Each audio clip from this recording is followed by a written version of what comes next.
you gonna take any private applications after that? I've got two projects I need financing for.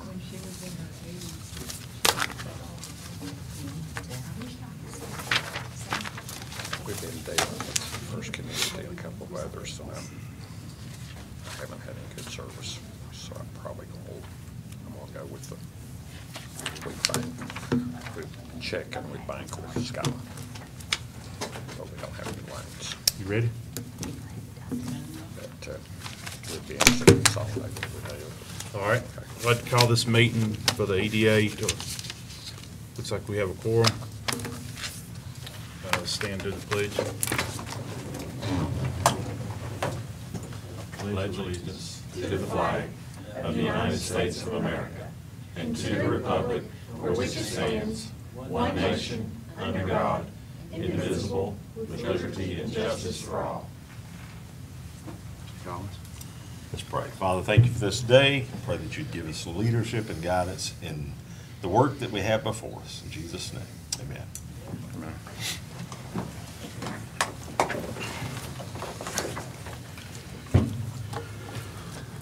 All right. We have any citizens? What are we gonna do?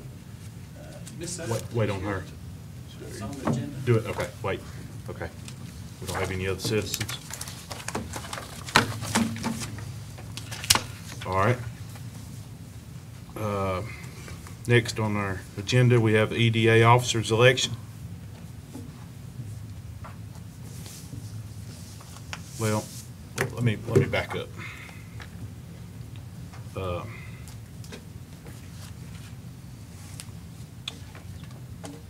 Have an email I'd like to read.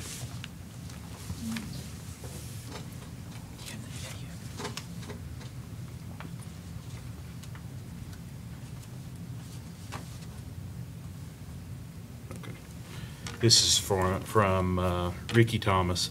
Says, good afternoon all. This letter is to inform you that I will be resigning my position on the Carroll County Economic Development Authority effective Friday, July 31st, 2020. It has been a pleasure working with the board, and I wish all of you success on future projects.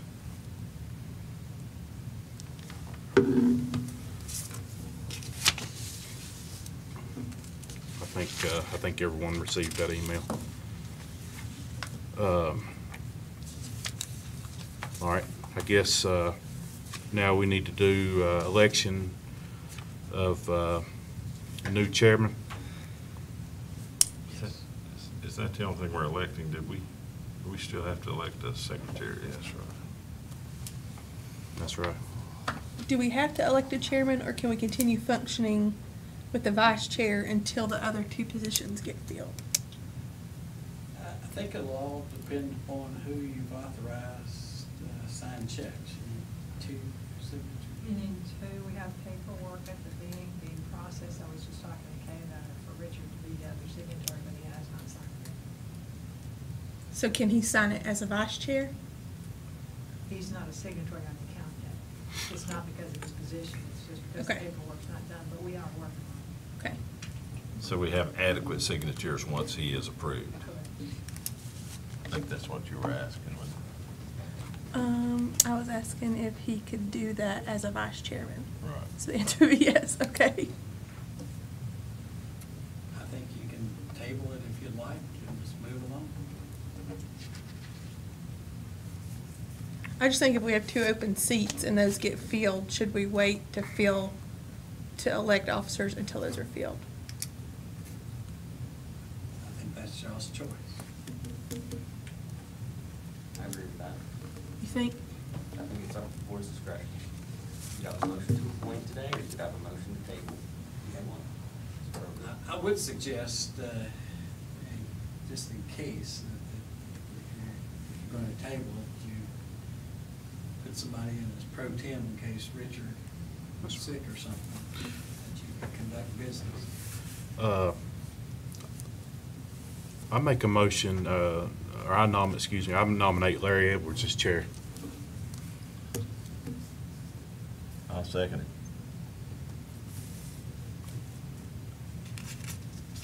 I'd accept it on a pro tem basis. I don't know that I could do it a long term. My business partner's gonna have some medical procedures, and I know things are gonna be busy, but until we can get additional members and so forth, I would accept it temporarily as a pro tem. Do we have any other nominations?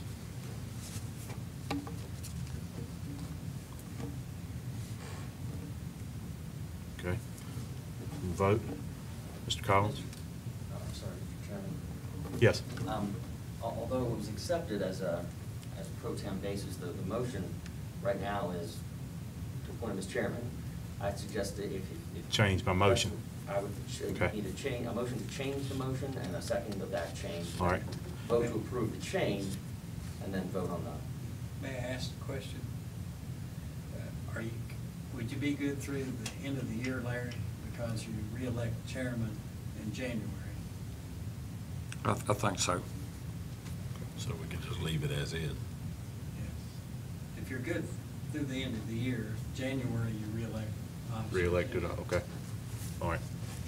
I'll leave my motion how it is. I would do my best to extend it through the end of the year. Okay. I vote yes. Okay.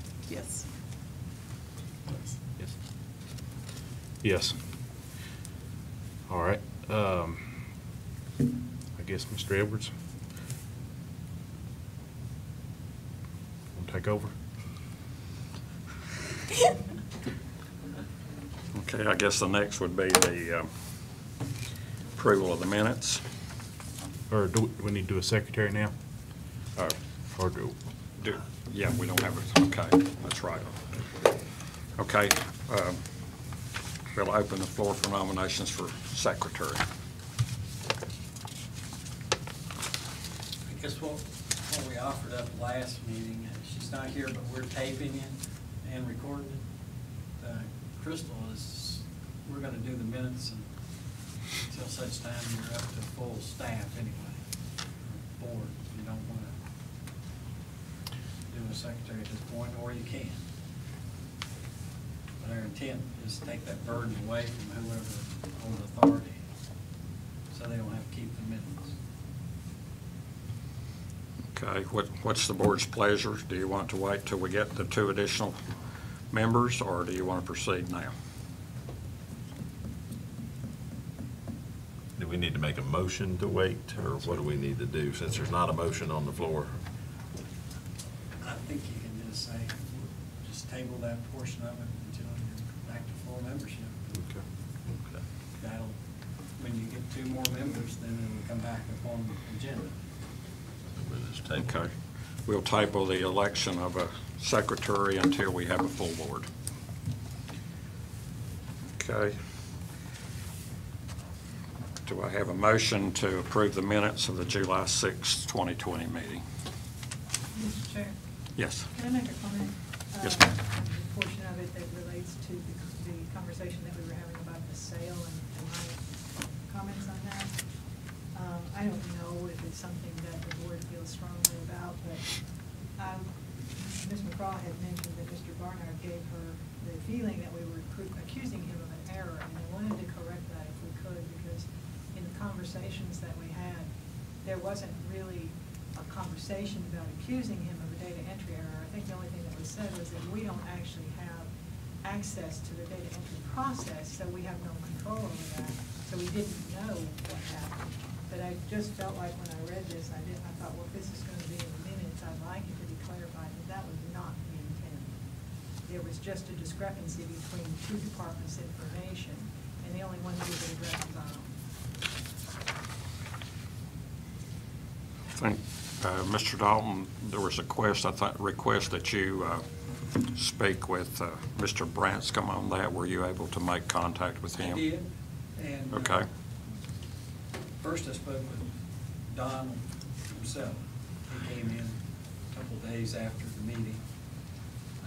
He went back to research his files, and I've got a little report that's later on in the agenda down here under Carroll Industrial Park update. He provided me a copy of the deed that he had. And, the deed that he has was signed by all parties. Didn't have any markings to it, just referenced the $90,200. So are we gonna do that, or are we gonna approve minutes first? Yeah, I think we need to approve minutes and then just handle it when we get down there. Let's handle that under the park update. Do I have a motion to approve the minutes? I make a motion that the minutes are accepted as presented. Do I have a second? I'll second.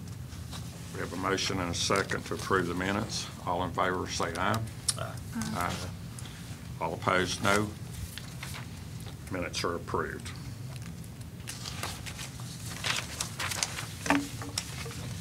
Okay, Ms. West, if you would give us a report on the payment of invoices, please.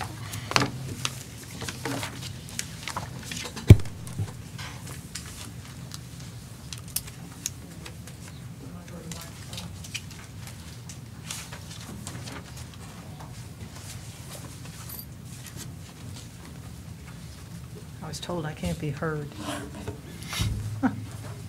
So, before I go over the list, I just want to mention that the board did approve last time for us to go forward and adopt the same policy that the Board of Supervisors is using with relation to bills and getting them in time, in not incurring late fees and interest charges and so forth.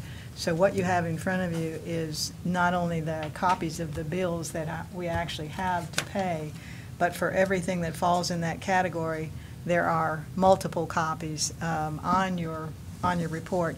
And what I've done, it was requested at the last meeting, so what I've done is I have marked next to the invoices that are actually advance payments.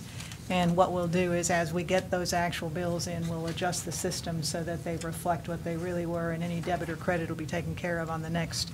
That's an increase or a decrease for those of you that aren't bean counters. They'll be taken care of on the next one.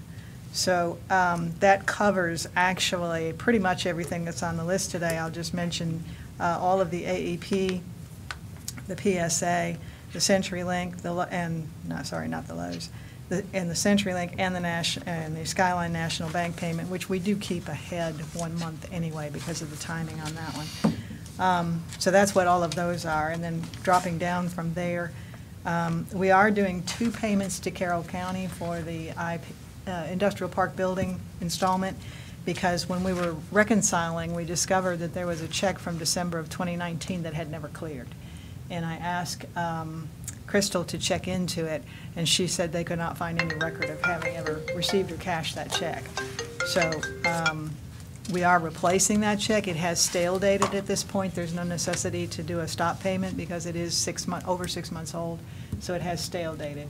And so consequently, we're just replacing that one.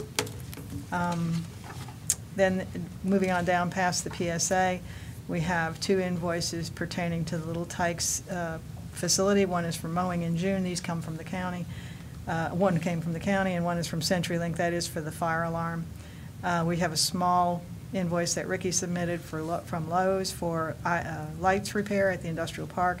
We also have 2 invoices from ProTech that pertain to the fire alarm system there. And if you look at the back of your pack, I'm not sure where this belongs in this process because we haven't done it before, but Ricky sent a service proposal from ProTech. These are the bills that those are related to, and he's asking whether or not the board wants to approve this. So you can see that. I'm going to have to give him something after the meeting, so you can take a look at that. The next item is my bill from July, and then the following 3 items are the ACHs that come out for USDA Rural Development for the various loans that we have with them.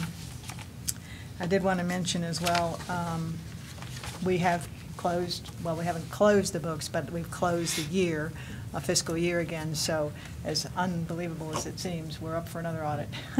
So we'll start that work, the preparation for that work. I've started getting some of the statements from the loans and stuff. We'll start that work this month. There is one more item in your packet. It's at the end. It is an invoice from the county PSA.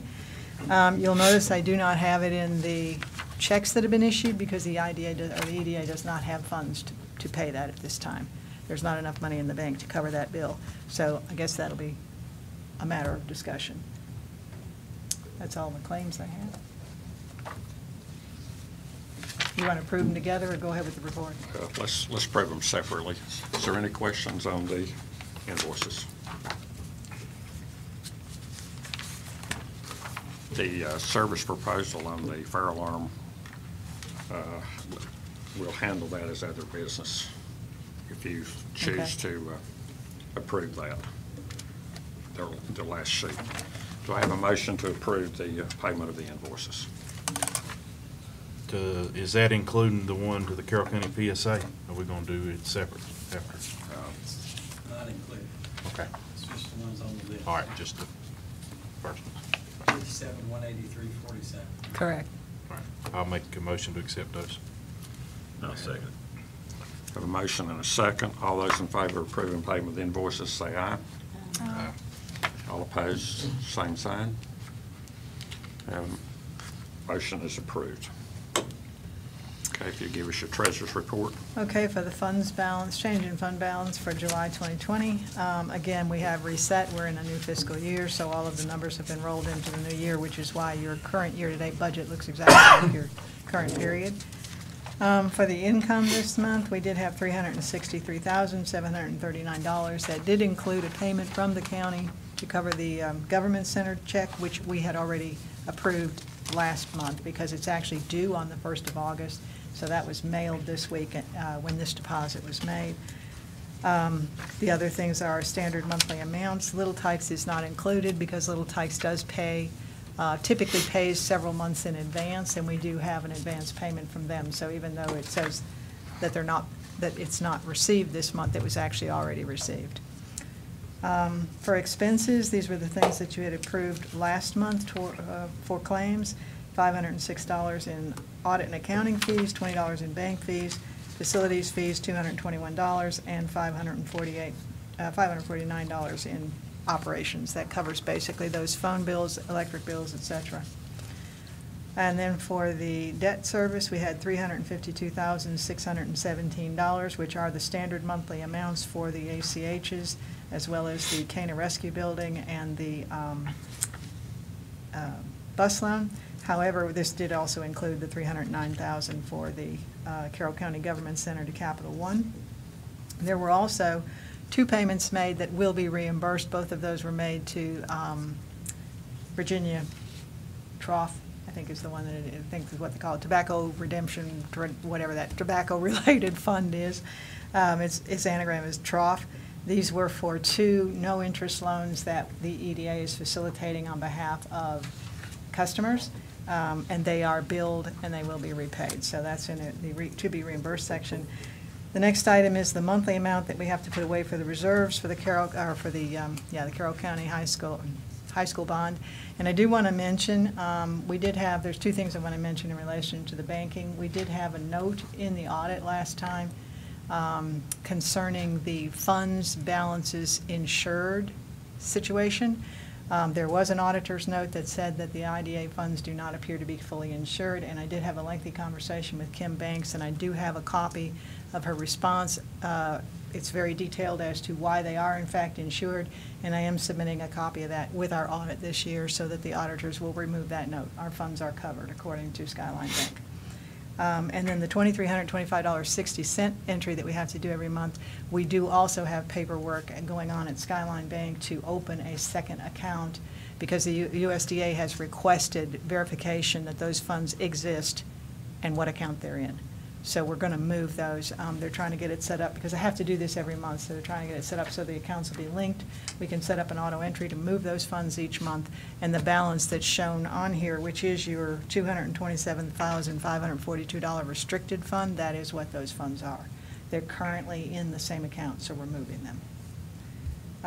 Committed to disbursements that you just approved, $57,183, leaves us with operating funds of $611,066, of which $97,295 are designated for incentives committed to Vanguard, leaving us with operating funds of $513,770. And that is my Yankee Rapid. Any questions? If not, not, I'll entertain a motion to approve the treasurer's report. Make a motion to approve the treasurer's report. Is there a second? Second. We have a motion and a second to approve the treasurer's report. All in favor say aye. All opposed, no. Motion is approved. Thank you, Ms. West. Now let's go to old business, an update on the Woodlawn School project. Since we have Mr. Durbin with us, I'll let him give the update. I think it's over into his hands now where we're at with this.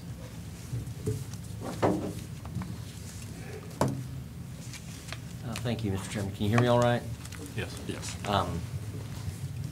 We've, as I reported at the last meeting, we've been going back and forth with the title insurance company to hopefully have a policy issued or have them take some other action to remove the title objection. They have been, since the last meeting, there's been a number of emails and conversations I've had going back with counsel for the insurance company, asking for clarification, some additional information, and right now, they've not reported back to me with a final decision, whether they're going to either take some legal action to address the title objection, or whether they would just simply issue a title policy in the company's name that will be taking possession of the Woodlawn School. So, although I've had sort of a back and forth, I've not gotten a final verdict one way or the other, although it does appear that they agree that there is coverage for this. It's just a matter of how they're going to address it. So I'll continue to update Mr. Dalton, and hopefully it will not be another meeting before we have a final answer. Okay. Then let's have a update on the Carroll Industrial Park. Thank you, Mr. Chairman. At the last meeting, y'all requested that I meet with Don Branscombe. I contacted him the next day. We met here at our office. He went back and researched his files. We had his daughter then provided me a copy, which y'all have a copy in your package, of the actual deed that he signed, and then his records that shows the purchase price of $90,200.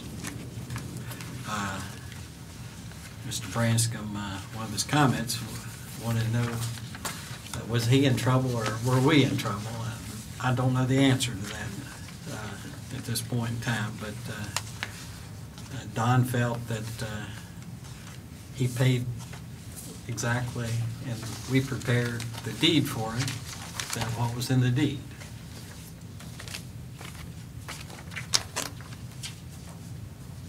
And I did receive a copy of the check. It was for $90,200.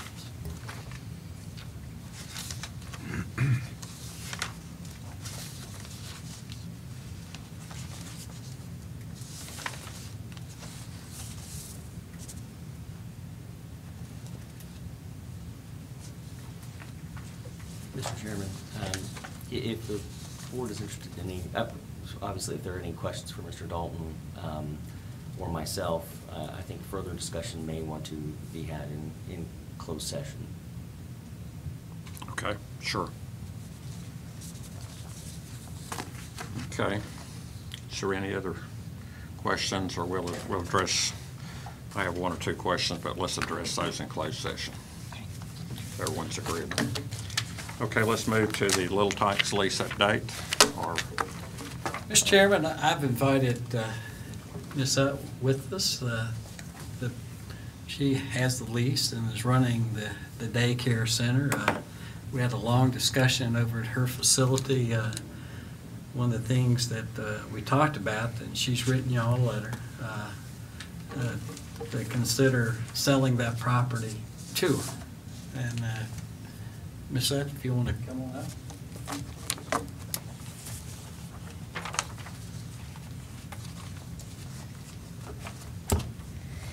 Yeah, just wanted to express my interest to the board to purchase the property at 564 Industrial Park Drive, if that's something that we could hopefully work out and make the numbers work.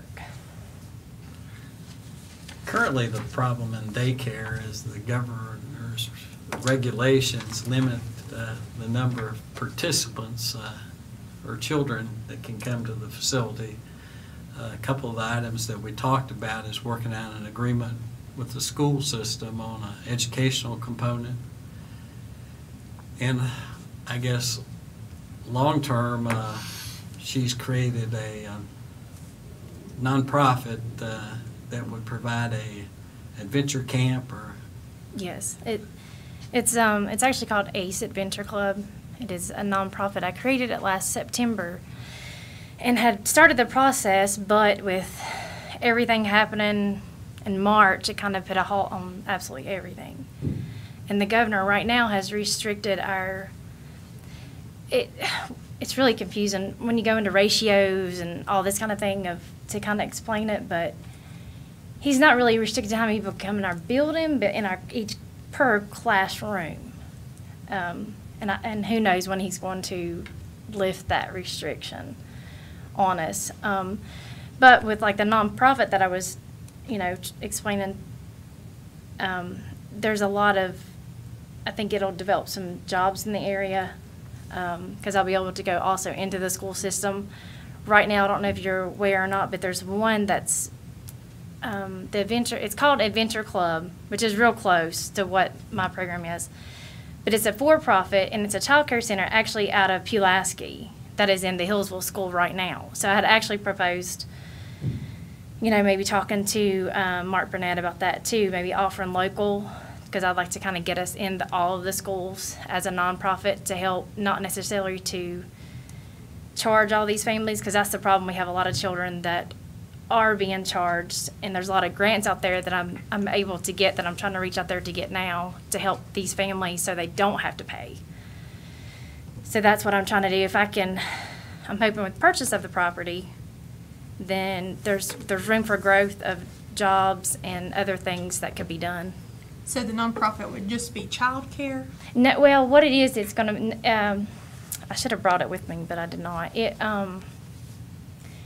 It really is more of children like in the school system, like reaching out to those kids that are like trauma-induced children. It's not like we're just going to those. It'll be open to all children, but it's helping with the children who have trauma and adverse childhood experiences, things like that, of which our area we have a lot of that, unfortunately. I see a lot of it in the center now that I have, so that's why I developed this program, is try to reach out and help these kids.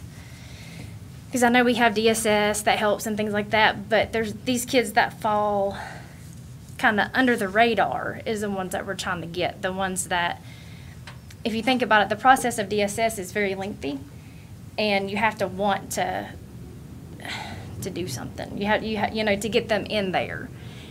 And a lot of them don't either want to take the dad to court to get the assistance, or so you got a lot of children that are kind of falling underneath that aren't getting the help that need the help. So your staff would be in the school system in the classroom? No, what we would do is like each school, like I talked to Laurel School, and they would have like an area like in the school somewhere that they're not using that we could use, or like at Hillsville School, it'd be like in the cafeteria, like when it's not whatever classroom is not being used. But hopefully I could do something, say if I purchased the property, then maybe I could build something, because we can't do any more in the current building. We'd have to add on or, do something else with the building to make it work. Is there not already something in the current lease where the students go to your facility already? Mm-mm.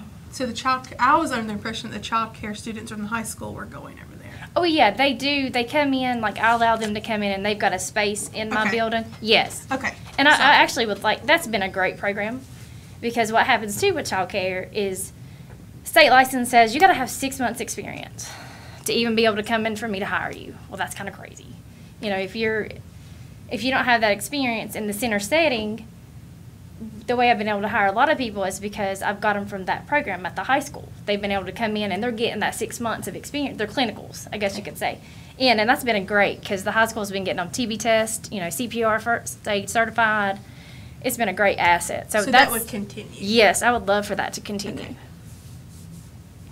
One of the things I talked to Ms. Udd about was the ability to get the building and land back into the tax rolls, but also to expand that service or building and the job opportunities, and we would treat her business just like we do any other building or industry or business in the county based off what she's willing to invest, then provide some type of incentive of how to get that done through the county. Because if she owns that property, I've been sending her all kinds of information. She said she didn't know how to get to it the other day, so I've been covering her up with information about grants and things, but then that allows that facility to actually expand and be able to do a lot of other things that you can't do under a lease basis. Mm-hmm.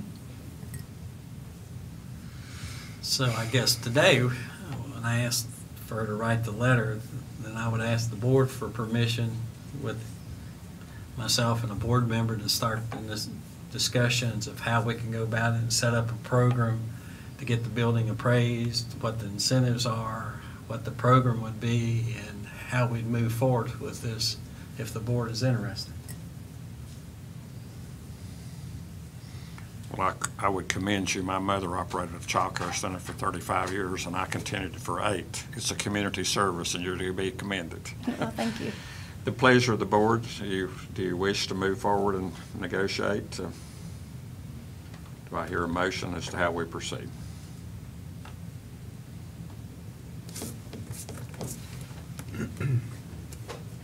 So does the motion just need to be, Yeah, it's just starting a negotiation process of how Okay. we come back with that, and then a full proposal will be brought back to the board for approval. That's Okay. consideration. And I would, pardon me, I forget to push this button here. At the end of the day, I think the appraisal and pricing all has to be done that you know and can eventually hold a public hearing to dispose of that property. What I'm interpreting the requested motion is just, is there interest on the board to pursue negotiations and to move forward? I think Not so. to finalize any sort of I'll make the transaction. motion to move forward with the proposal. I'm second. Okay, we have a motion and a second to move forward with negotiations to sell the child care center. All in favor say aye. Aye. All opposed, no. Motion is passed. Thank you. Thank you, Ms. Udd.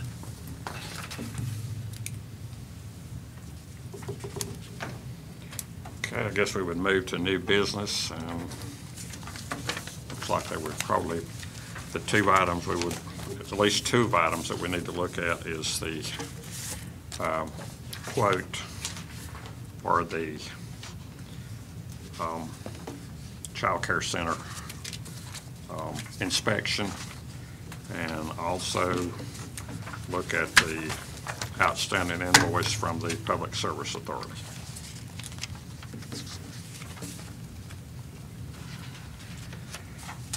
So I would entertain a motion as to how you want to proceed.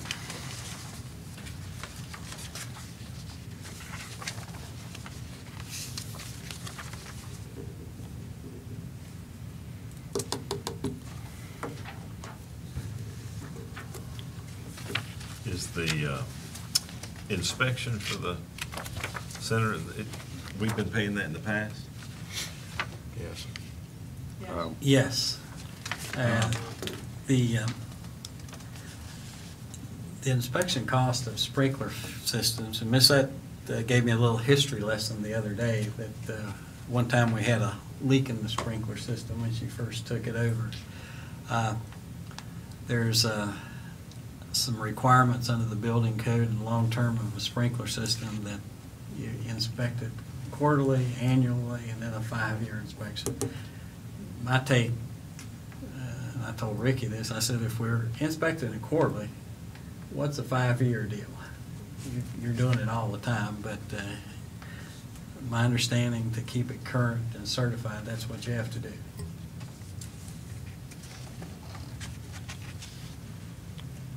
What, is this just a single 5-year inspection? Yes.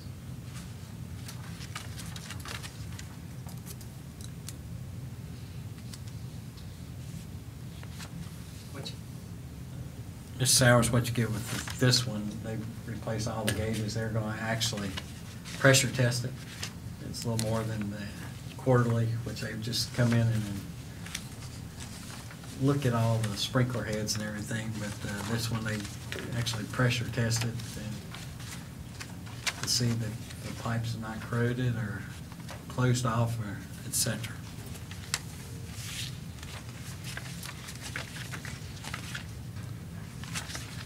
Okay, let's focus on the service proposal first, on the $650 proposal to perform the work.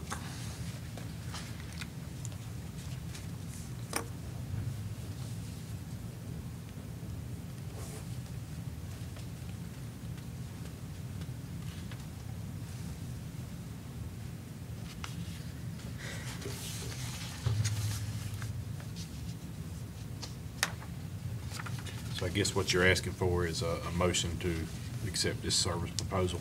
Yes. Well, yes, accept this proposal, get I'll- additional bids, or whatever your pleasure is. I'll make a motion that we accept this service proposal, and maybe it'll be our last one. We have a motion to accept this proposal. Is there a second? Have a motion and a second. All those in favor of accepting the proposal say aye. All opposed, no. Motion is carried. Okay. Chair, I'll need someone to actually give me 2 of these signed originals, with what you have there, but I'll need 2 of them signed and dated, so I can turn them back in the written. Okay.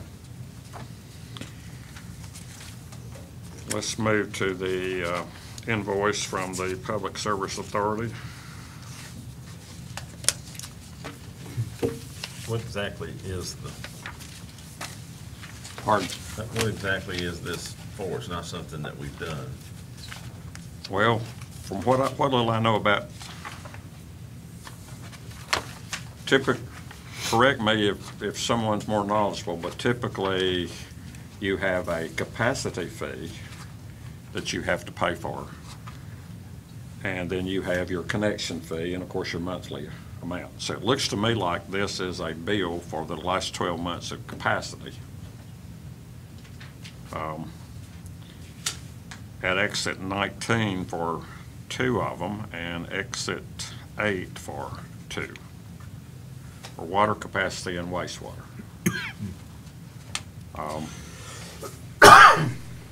Who was getting the bill up until now? Well, we've all been on the board a fairly short period except for Richards, and unless it was typically that would have been handled in the original plans. Personally, I did a project 2 years ago with County, and we covered that. There was a connection. We covered the capacity fee. We covered the hookup fee. Mr. Dalton, the capacity fee is typically a one-time fee. I didn't sit in on the meeting, so I'll defer to the county attorney. I think he Okay. was in on that meeting when this was discussed. Or the I- attorney. I believe what you've got is a bill from the PSA for the capacity fees under prior capacity agreements that were done at the time of the financing was obtained for a number of PSA projects, including Exit 19.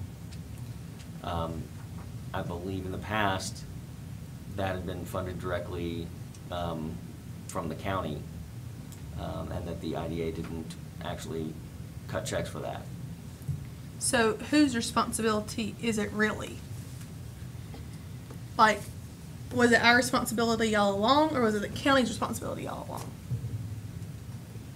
Exit 19 is actually owned by Precita, is it not? I'll try to explain it, and Mr. Durbin can jump in. There's an agreement between the Carroll County EDA and the Carroll County PSA to provide funding for this purpose. When they built the projects, it was identified in the bond documents there was not enough revenue to start with to fund it. Everybody's hope, I think at that point in time, a history lesson is that everybody believed that there would be growth there and this would go away in a very short period of time. What has happened is there has been no growth.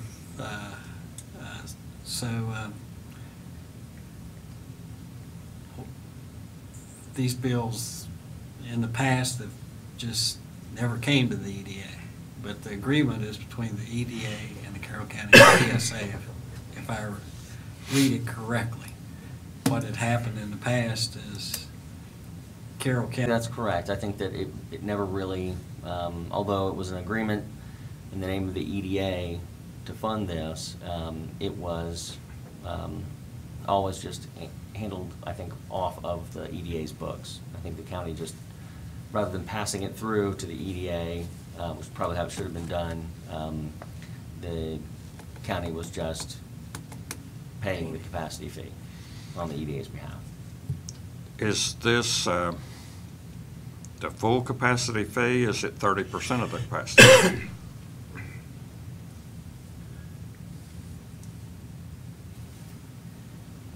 Carroll County is only responsible for 30% of Exit 19. Am I not correct? Well, I think you're correct. They're 33%, 33.3%. I've been to the Precita board and talked about this very subject. What was put in place is Carroll's been paying everybody's share. Is it fair? Probably not. I've been trying to get everyone to consider charging a capacity fee to the owners of the property, which Carroll would be a third, which would be proper. But pretty soon, I think we've got to do something differently to recover all the costs that or money we've put in. I think it's unfair for if something happens at Wildwood that the Carroll County citizens have paid 100% of the development without any return. But irregardless, there's this still agreement out there that says that we'll pay it until we can correct it somehow. That's correct. How many years has the county paid it to date?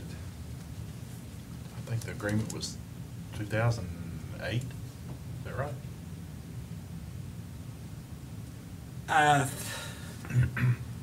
2010, 2008.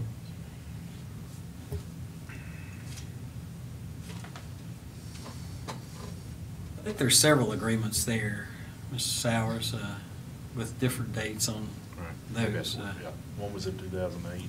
Anywhere from 2008 to 2012, probably. I think it's worthy of a discussion with, in the future. Obviously, the EDA doesn't have the funds to pay this. But I should say, I'll say this, most of this I'll take the credit for because I'm pretty stickler of trying to follow the rules of agreements. The rules of the agreements were that there was an agreement between the PSA and the EDA. Those funds should have flowed from and there's an agreement between the Board of Supervisors and the EDA. And all that should have followed the proper procedures instead of how we were doing it. That's, I mean, we were short-circuiting the whole process. I'm not sure, even though it's signed by the EDA members, that over the years, the payments, that y'all ever realized that they were being paid. And probably were never told. Well, my reaction is we probably have 3 courses of action. You could approve it, which we don't have the money to pay it. You could have a motion not to approve it, or we could table it and look at it down the road.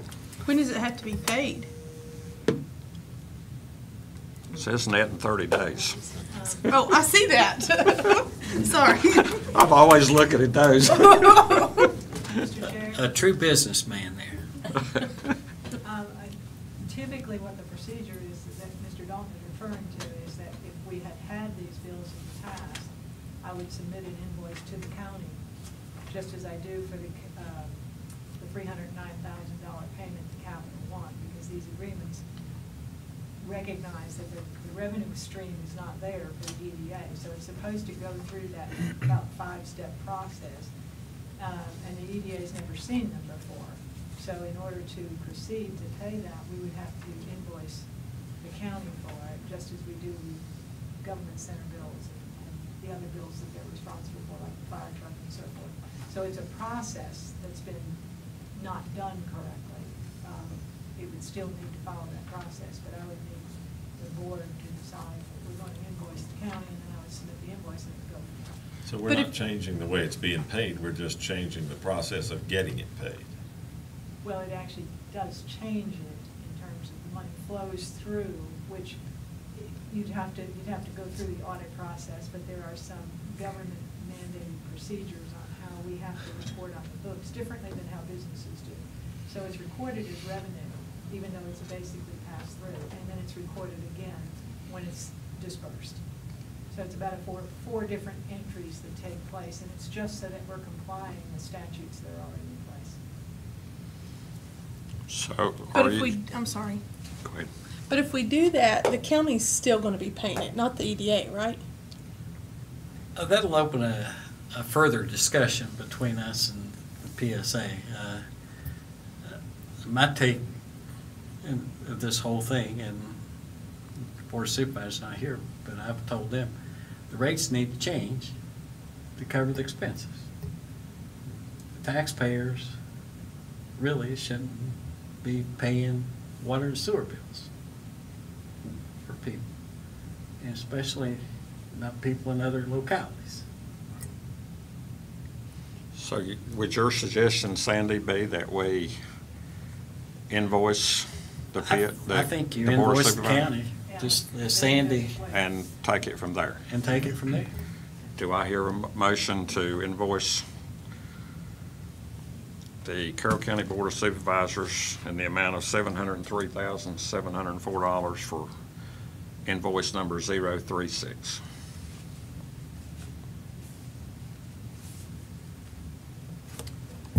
I'll make that motion. Okay, Richard's made a motion to invoice the Board of Supervisors for $703,704, invoice 036. Is there a second?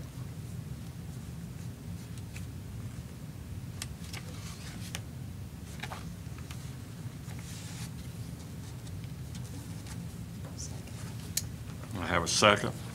Let me also add something more to that. Again, this is just procedural stuff, but it's going to be imperative. That invoice is dated in June. It's going to be imperative that this be on the EDA books for the same fiscal year, or it will create problems on both of our audits. So, and I just got that this week. So the invoice will be backdated to match the date of that invoice, so that the books are the way they have to be. That just basically means it's accrued. And we do report an accrual basis, so all that's on the up and up. Okay, but we have a motion and a second. All those in favor of the motion signify by saying aye. Aye. All those opposed, no. I'm gonna abstain from this one. I'm going to abstain myself.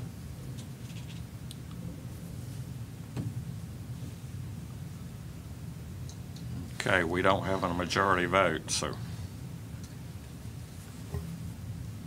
We've I'll got probably weigh in. Usually two. abstentions are good when you have a personal interest. If you don't have a personal interest or have a real good explanation of why to abstain, you should vote. My reason to abstain is I think we need some more clarity on what's happening here. I mean, I don't know why we wouldn't sit down with the Board of Supervisors and have a conversation before we pass it along to them.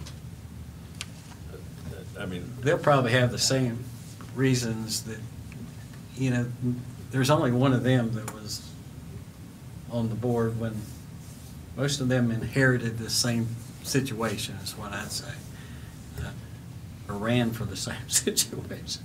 But at the end of the day, I think it's taking a step that you need to get in front of the board and have that discussion, Ronnie. Okay, do we want to revisit the vote? But I think. essentially, I think this would generate a discussion.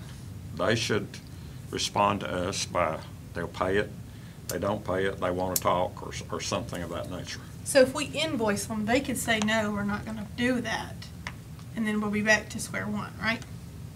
I think we were picturing this as, if that motion had passed, I was going to suggest that the next motion should be a direction from the board to have Mr. Dalton communicate with the PSA and advise the PSA that the reimbursement has been requested from the Board of Supervisors for funding, because right now the EDA doesn't have that, the funds to pay that invoice and start that dialogue with.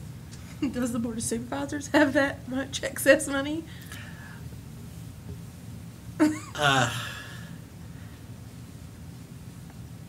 Yes, we have enough funds Depends on who you ask. to cover. Board of Supervisors have instituted a lot of things in the last 12 months. Last year, this time, we just had a few $100,000 in the bank. We've instituted, or they've instituted, not we, twice a year tax collections. We've cut budgets by millions of dollars, not hundreds of thousands, but millions of dollars. About $4 to $5 million worth of budget cuts. So by this time next year, they'll have their mandatory requirement of 10% reserves, which is good. So, but the discussion, I think, then opens up a third discussion. This is me speaking with the PSA that they need to change the rate structure long-term to get this thing paid for, and open a discussion with some other partners down the road who need to be paying part of this. when you say. So a motion, to me, to send them a bill, opens an avenue of discussion that should be open with clarity, and it's not an adversarial thing to me. I work for both of you, so I don't think it's adversarial. I think it's a procedural thing that has to happen to make things right. That's right. But you're saying when they change the rate structure, you're saying that they would collect this $700,000 from those who are getting water throughout the county, not from the county itself? Yes, and for those, and I'll just be quite frank with you on the issue over at the industrial park there, Wildwood, that there'd be some kind of capacity fee issue and frontage fee that those people that are not citizens of the county, that are sitting there and waiting for them for 12 years now, that they pay their portion. We've paid Carroll County, and I don't consider myself Carroll County, because I pay taxes over here, is that's pretty unfair for me to pay taxes on my property in Carroll County to fund a future tax for two other municipalities. I'll just add, I don't see this as adversarial either. There's an agreement with the Board of Supervisors, with the county, subject to appropriations to support the capacity agreement. So you're just taking the procedural step of submitting that to the county. And I also think you do want to advise the PSA that you're taking some action, just to show that you haven't ignored the invoice or refused payment at this time. You're taking some follow-up action on it, although you're not paying it at the moment. I do think that a conversation needs to be had, Board of Supervisors and the PSA. But I'm looking at you, a man who is trying to get us back on track and do what's right based upon what's been signed and hold people accountable, and here we are again. And it's not any fun to get these bills, but, you know, we can't, right now, this is something, we're dealing with this that happened years ago, but this is a consequence of those decisions. Rome wasn't built in a day, and it wasn't corrected in a day, so we'll just do it piece by piece, and when we come across it, we'll address it and move forward. And I think that's how we deal with life. You're a young person, you'll learn that someday when you get as old as I am. So where are we at on it? So do we need to have the motion again? No, I'm going to revisit the vote to see if anyone's changed your mind. If you haven't, that's fine, but we have the motion to send the invoice to the Board of Supervisors, which we would expect would open a discussion. And it would be nice if we had a second motion to inform the PSA that we're taking that action. So back to the original motion. I'd just go back and ask one more time why we wouldn't have those discussions before we take this action. I think the basic issue is we have an invoice that's been presented for payment, so we either need to deny it or pay it. If we go back to Mr. Dalton's premise of following, Carroll County hasn't been too good at it, but we follow procedure. When you receive an invoice, it should be paid. Right, I agree, but I think with an amount this time, we ought to take the contracts and the agreements and read them for ourselves and see what's there before we make, that's my personal opinion. I tend to agree with you, and Because I'd like to see what was in those original agreements, and it sounds like there's several agreements. but you have Exit 8, which is Carroll's responsibility. Exit 19, we have 2 other municipalities involved with it.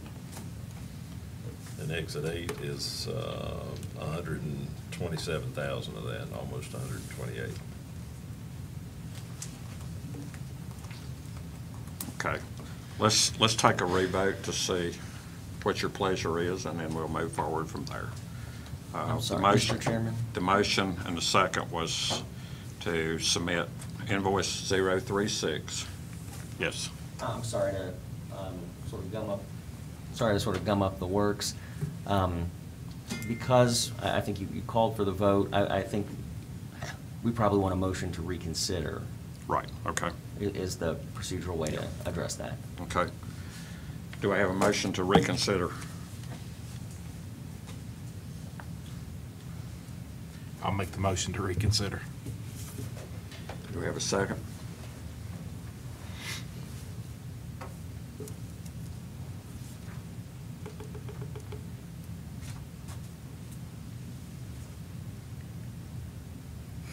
Okay, both motions failed. What'll happen if we don't pay it? They're gonna cut off the water? Would I it mean, be- or would if it- we have a motion to meet with them. Would it be acceptable to make a motion that we meet with the Board of Supervisors and get this information so that we can read it, so that we can make? Sandy had a copy, she's went to make copies right now. Okay. But I think we need some time to digest that and have a conversation around it before I'm comfortable doing anything with it.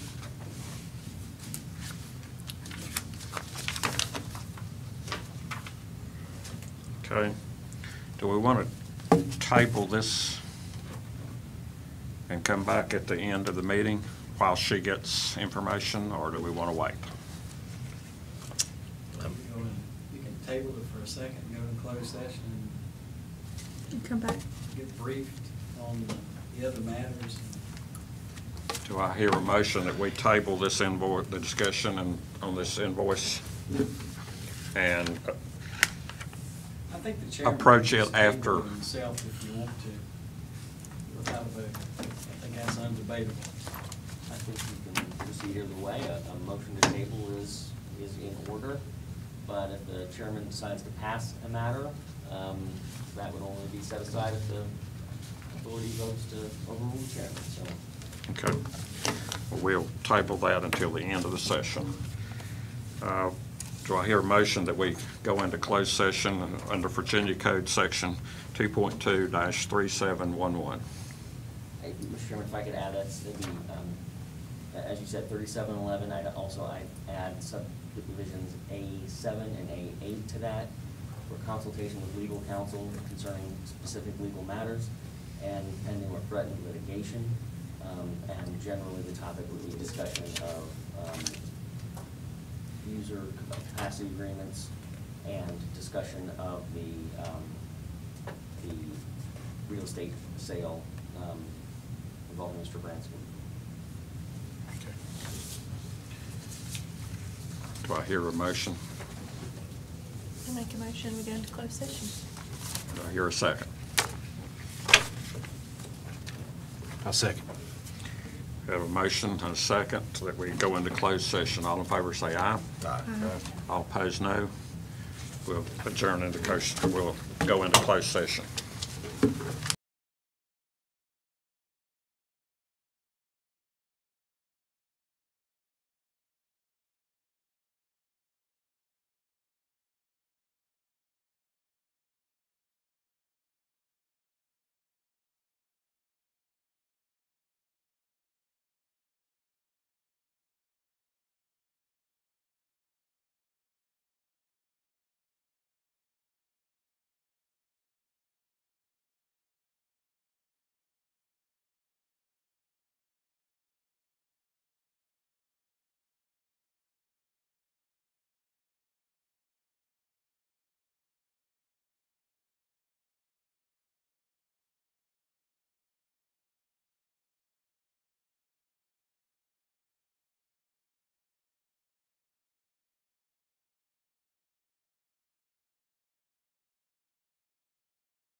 Well,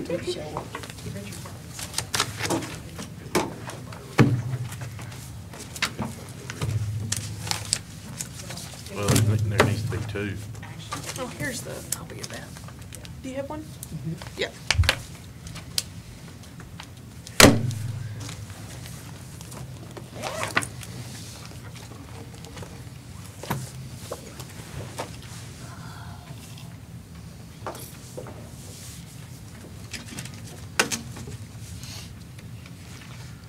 Okay, we need a motion to come out of closed session, correct? I'll entertain a motion to come out of closed session. Make that motion. I'll second. Okay, we have a motion and a second to come out of closed session. All in favor say aye. Aye. All opposed, no. Motion is carried. Let's do a certification. Whereas the EDA Board convened in closed session this date pursuant to an affirmed recorded vote on a motion to close the meeting in accordance with Virginia Freedom of Information Act, whereas Section 2.237.3711 of the Code of Virginia requires a certification by each member of the EDA Board that such closed sessions are conducted in conformity with Virginia law. Now therefore be it resolved that the Carroll County EDA Board hereby certifies to the best of each member's knowledge only public business matters lawfully exempted from open meeting requirements under Virginia Freedom of Information Act were heard, discussed, and considered in the closed session to which the certification applies. Only such business matters as were identified in the motion by which this closed session was convened were heard, discussed, or considered in the meeting to which this certification applies. And each one of you would certify. Richard? I certify. I certify. I certify. I certify. Okay, let's go back to the one item that we tabled, which was the invoice from the Public Service Authority. Invoice number 36. How do you wish to handle that invoice?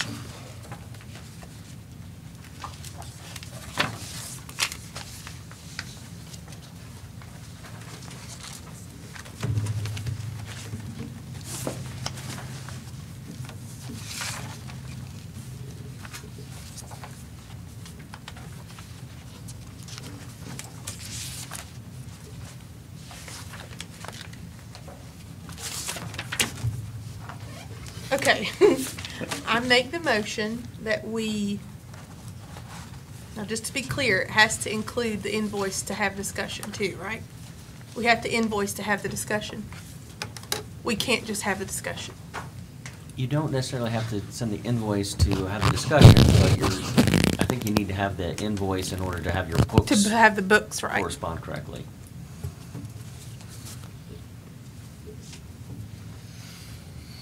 Okay, I make the motion that we invoice the Carroll County Board of Supervisors for the bill from the Public Service Authority, I believe the number is in number 36. number 36, invoice number 36 from the Public Service Authority to include a discussion with the Board of Supervisors and Public Service Authority. Is that okay? Or is that too wordy? Okay. We have a motion to invoice the Board of Supervisors for invoice number 36 and have a discussion with the Board of Supervisors and the PSA. Do I have a second? I'll second. Okay, we have a motion and a second. All in favor say aye. Aye. All opposed, no. No. Motion is passed. Okay, is there any other business?